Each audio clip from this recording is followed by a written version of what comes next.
নির্বাচন কমিশনের বেঁধে দেওয়া সময়সীমা পেরিয়ে গেছে, কিন্তু ফারাক্কার তৃণমূল বিধায়ক মনিরুল ইসলামের বিরুদ্ধে প্রশাসন এফআইআর করেছে কিনা তা জানা যায়নি।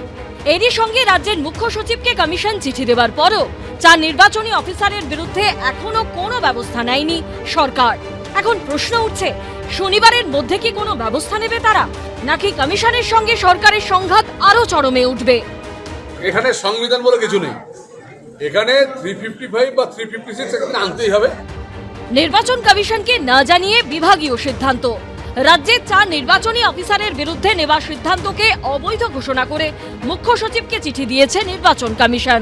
বেআইনিভাবে ভোটার তালিকায় নাম তোলার অভিযোগে দক্ষিণ 24 পরগনার বারুইপুর পূর্ব বিধানসভা কেন্দ্রের ইআরও দেবোত্তম দত্ত চৌধুরী ও এই ইআরও তথাগত মণ্ডল ও পূর্ব মেদিনীপুরের ময়না বিধানসভা কেন্দ্রের ইআরও বিপ্লব সরকার এবং এই ইআরও সুদীপ্ত দাস, এই 4 জনের বিরুদ্ধে এফআইআর করতে বলেছিল নির্বাচন কমিশন। 5ই আগস্ট এই নিয়ে মুখ্য সচিবকে চিঠি পাঠায় নির্বাচন কমিশন। যদিও তারপর অভিযুক্ত অফিসারদের পাশে দাঁড়িয়ে নির্বাচন কমিশনের বিরুদ্ধে সুর চড়ান মুখ্যমন্ত্রী।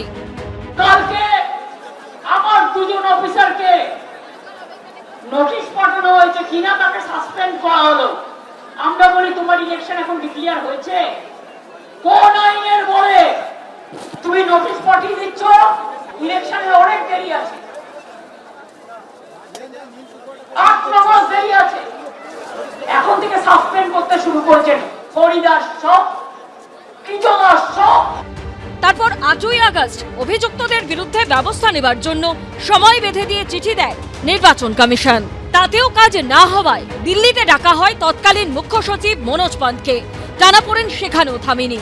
এরপর দক্ষিণ 24 পরগনা ও পূর্ব মেদিনীপুরের জেলাশাসককে এফআইআর করার নির্দেশ দেওয়া হয়। কমিশনের সেই নির্দেশও কার্যকর করা হয়নি। সম্প্রতি রাজ্যের মুখ্য নির্বাচনী আধিকারিক বা সিইও দপ্তরে চিঠি দেয় রাজ্যের স্বরাষ্ট্র দপ্তর, যেখানে বলা হয় ওই 4 আধিকারিকের বিরুদ্ধে এফআইআর এর নির্দেশ প্রত্যাহার করা হোক।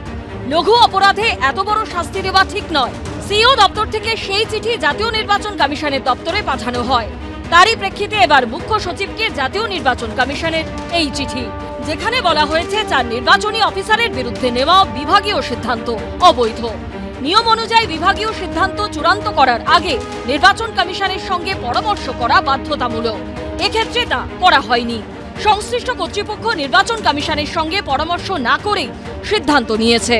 তাই এই সিদ্ধান্ত প্রক্রিয়াগতভাবে ভুল এবং গৃহীত নয় বলে গণ্য হবে। পাশাপাশি চিঠিতে বলা হয়েছে 4 নির্বাচনী আধিকারিকের বিরুদ্ধে কি পদক্ষেপ করা হয়েছে 72 ঘন্টার মধ্যে তা মুখ্য সচিবকে জানাতে হবে। এমনকি কেন নির্দেশ কার্যকর করা হয়নি সেই বিষয়েও রিপোর্ট চেয়েছে নির্বাচন কমিশন। 24শে জানুয়ারি বিকেল 5টার মধ্যে রিপোর্ট জমা দিতে বলা হয়েছে। দেখুন, নির্বাচন কমিশন আইনের যে পার্টটা বলেছেন, আমি সেটা অ্যাডমিনিস্ট্রেটিভ ব্যাপার, আমি তার মধ্যে কোনো মন্তব্য করব না। কিন্তু ইলেকশন কমিশনের বিরুদ্ধে ব্যবস্থাটা কে নেবে? যে এতগুলো মানুষকে যে হয়রান করলো, এতগুলো মানুষের ক্ষতি করলো রাজনৈতিক দলদাসপনা করতে গিয়ে, ওদের ব্যবস্থা কে নেয়? ওদের বিরুদ্ধে তো আগে আইনত ব্যবস্থা হওয়া দরকার।